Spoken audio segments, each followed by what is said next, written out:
ഇതാ 3-ാം വട്ടവും വലയിട്ടിരിക്കുകയാണ്. ഇത്തവണ വലയിട്ടത് കരയുടെ തൊട്ടടുത്ത.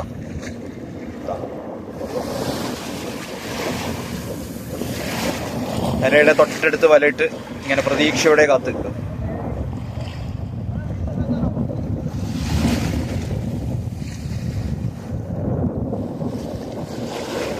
ലക്ഷദ്വീപിലെ കടലിന്റെ പ്രത്യേകത നല്ല തെളിച്ചമാണ്.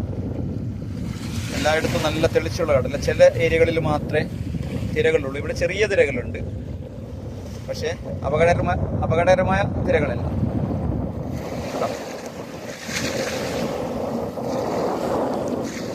ചുറ്റും കടൽ, ചുറ്റും കടൽ. ഞാനിതാ വലയിട്ടതിൻ്റെ തൊട്ടടുത്ത് നിന്നാണ് വീഡിയോ എടുക്കുന്നത്.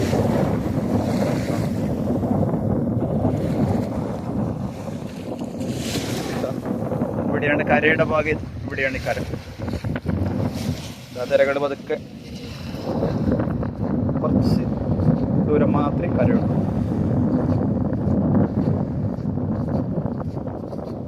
പിറകിലും കടൽ, പിറകിലും കടൽ.